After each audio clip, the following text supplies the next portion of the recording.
नवमीं कक्षा के सभी विद्यार्थियों का संस्कृत विषय में हार्दिक स्वागत है। आज की इस वीडियो में हम नवमीं कक्षा से सेमसी भाग 1 से अध्याय 4 कल्पतरु पढ़ेंगे। तो चलिए आरंभ करते हैं।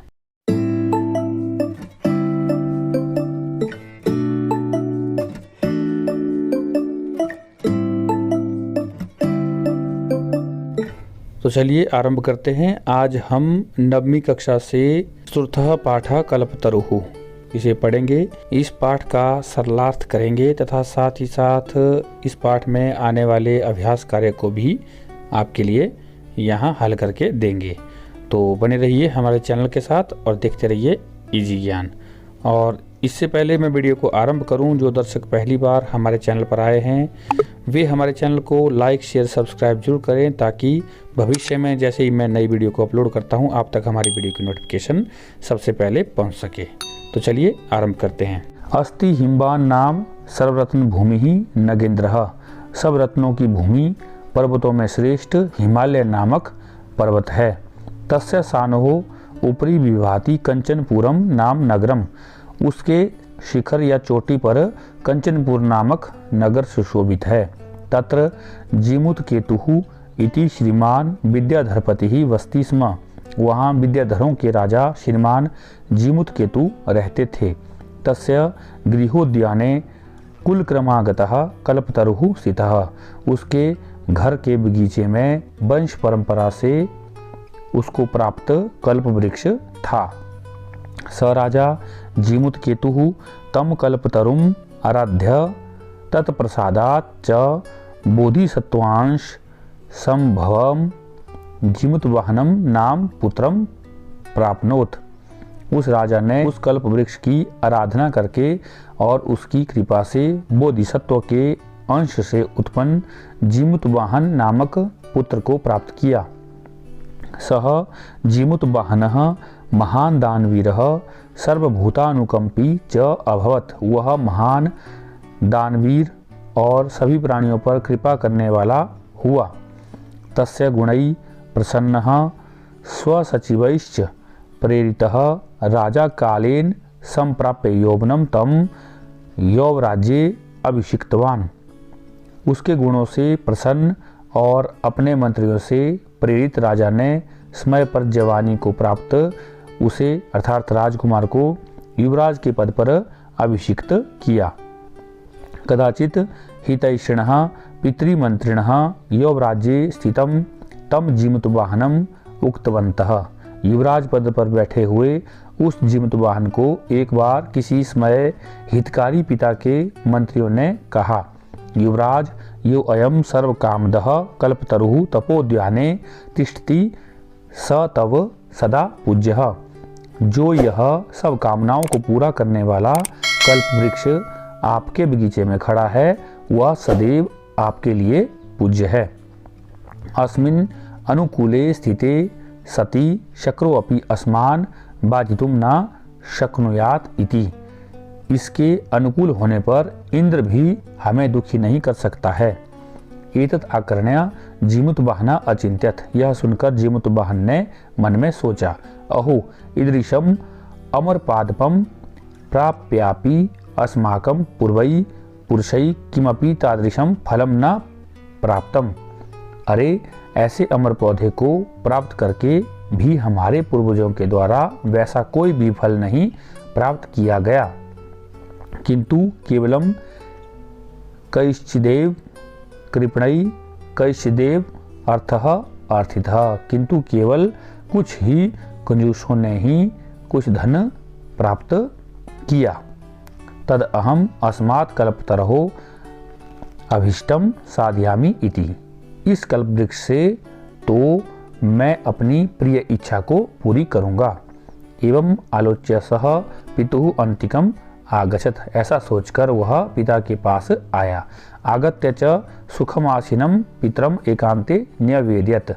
वहां आकर सुखपूर्वक बैठे हुए पिता को एकांत में निवेदन किया। तात त्वं तु जानासि एव यदस्मिन् संसार सागरे आ शरीरम इदम सर्वम धनम बीचीवत चंचलम। आप तो जानते ही हैं कि संसार रूपी सागर में इस शरीर से लेकर सारा धन लहरों की तरह चंचल है। एकः परोपकार एव अस्मिन् संसारे अनश्वरः यो युगांत पर्यंतम यश प्रसूते।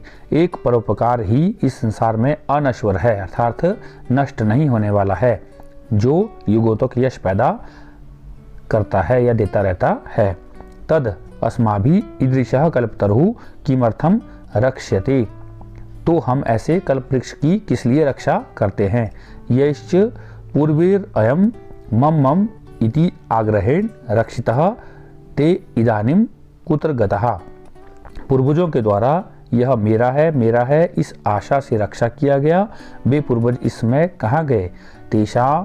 तेषाम कस्यायम, उनमें से किसका यह है। अस्य वा के ते, अथवा इसके वे कौन हैं। तस्मात् परोपकारै एक फल सिद्धे त्वदाज्ञा इमं कल्पपादपम आराध्यामि। तो परोपकार के एकमात्र फल की सिद्धि के लिए आपकी आज्ञा से इस वृक्ष की आराधना करता हूँ। अथ पित्रा तथा इति अभिनुज्ञातः स जीमुतवाहनः कल्पतरुम् उपगम्य उवाच। इसके बाद पिता के द्वारा वैसा ही करो ऐसी आज्ञा प्राप्त किया हुआ वह जीमुतवाहन कल्प वृक्ष के पास आकर बोला, देव त्वया अस्मद् पूर्वेषाम् अभीष्टः कामः पूरितः, तन्म मैकम कामम पूरय। हे देव, हे भगवान, आपने हमारे पूर्वजों की सारी प्रिय कामनाएं पूर्ण की है, तो मेरी एक कामना को पूरी कीजिए। यथा पृथ्वीम अदरिद्राम पश्यामि तथा करोतु देव इति। जैसे पृथ्वी पर गरीबों को ना देखूं वैसे आप भगवान कृपा कीजिए। एवं वादिनी जीमुत वाहने त्यक्तस्त्वया एषु अहम यातो अस्मि इति वाव तस्मात् तरोहो उद्भूता। इस प्रकार जीमुत वाहन के कहने पर दूसरे द्वारा छोड़ दिया गया यह मैं जा रहा हूँ, इस प्रकार की आवाज उस पेड़ से हुई।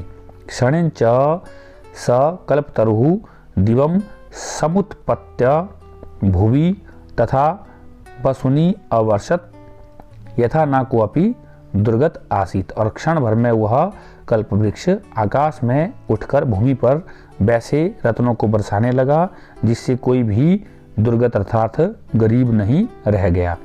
ततस्तस्यः जीमुतवाहनस्यः सर्वजीवानुकंपया सर्वत्र यशः प्रथितम। उसके बाद उस जीमुत वाहन की सभी जीवों पर कृपा करने के बाद सब जगह यश फैल गया।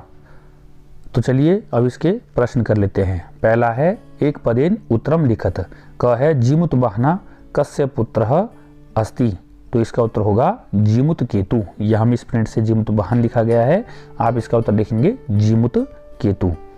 संसारे अस्मिन् कः अनश्वरः भवति। उत्तर होगा परोपकारः। जीमुत वाहना परोपकारै फल सिद्धे कम आराध्यति। उत्तर होगा कल्पपादपम।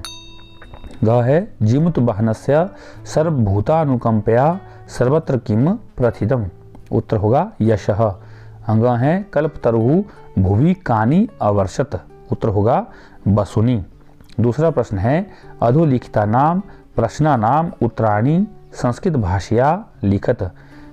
नीचे जो प्रश्न दिए गए हैं उनके आपने उत्तर संस्कृत भाषा में लिखने हैं। पहला प्रश्न है कंचनपुरम नाम नगरम कुत्र विभाति स्म। तो इसका उत्तर होगा कंचनपुरम नाम नगरम हिमवतः सानोपरि विभाति स्म।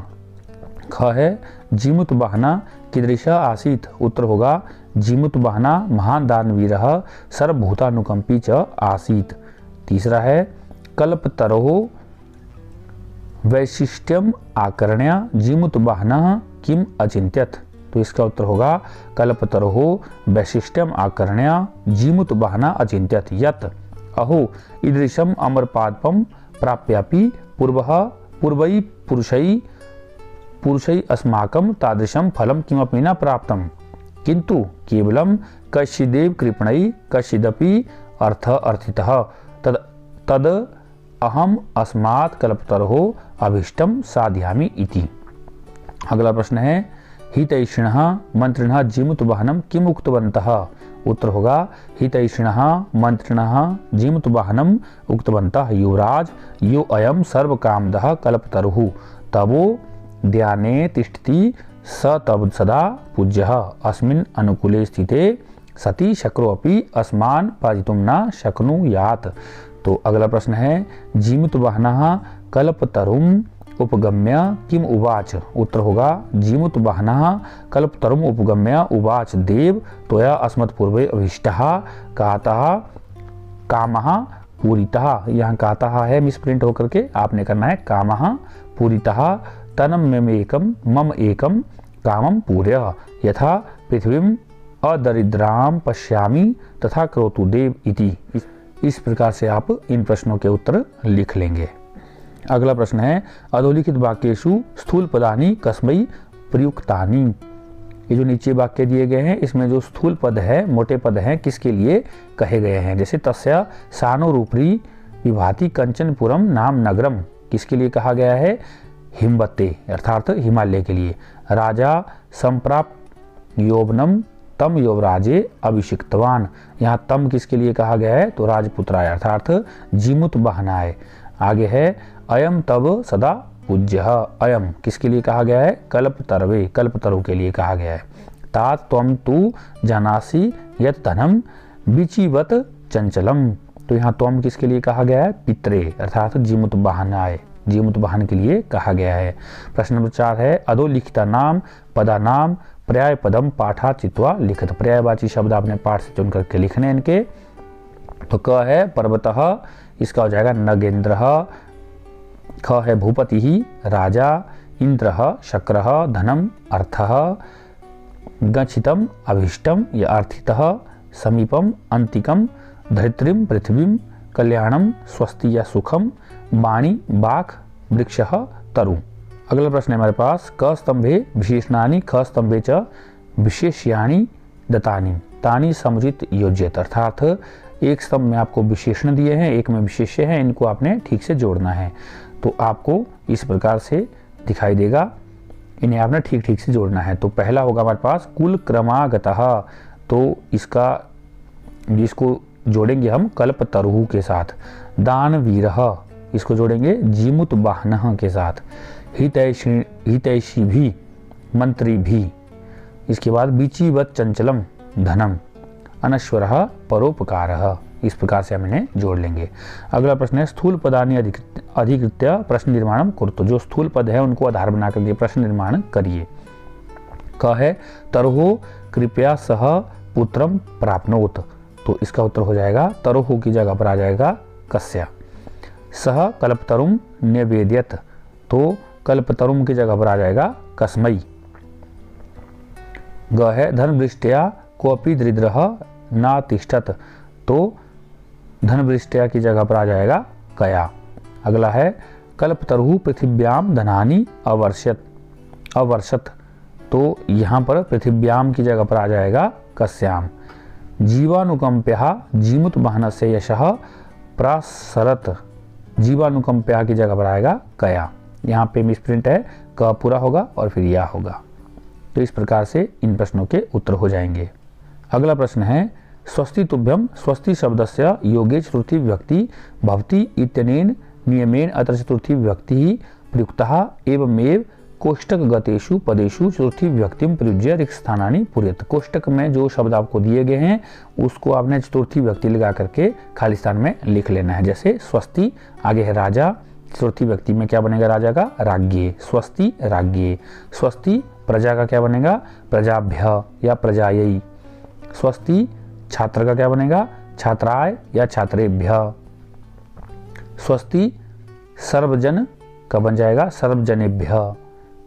प्रश्न नंबर 7 का ख है कोष्टक गतेषु पदेषु षष्टिम विभक्तिम प्रयुज्य रिक्त स्थानानि पूरित। अब षष्ठी विभक्ति का प्रयोग करना आपने और खाली स्थान भरने हैं। पहला है तस्य डैश उद्याने कल्पतरुः आसीत। सामने है आपको गृह गृह में षष्ठी विभक्ति लगाएंगे तो बन जाएगा गृहस्य। तो क्या हो जाएगा यहाँ तस्य गृहस्य उद्याने कल्पतरुः आसीत्। दूसरा है सह डैश अंतिकम अगच्छत, पितरी है, पितरी में आप षष्ठी विभक्ति लगाइए, सह पितुः अंतिकम अगच्छत। आगे है डैश यशः सर्वत्र प्रथितम, जीमूत वाहन, यहाँ पे षष्ठी विभक्ति लगाइए, जीमूत वाहनस्य यशः सर्वत्र प्रथितम। अगला है अयम डैश तरुः किम, किम को षष्ठी विभक्ति लगाइए, इसका बन जाएगा कस्य। तो इस प्रकार से आप षष्ठी विभक्ति का प्रयोग करके खाली स्थानों को भर देंगे। तो ये था हमारा पाठ और इसका हिंदी अनुवाद। साथ ही साथ आज हमने इस पाठ के प्रश्नोत्तरों को भी किया। उम्मीद है आपको यह पाठ अच्छे से समझ आ गया होगा। आप इसे अपनी कॉपी पर अच्छे से लिख लें और याद कर लें तथा साथ ही साथ इसके प्रश्नोत्तरों को भी आप अच्छे से समझ करके लिख लें।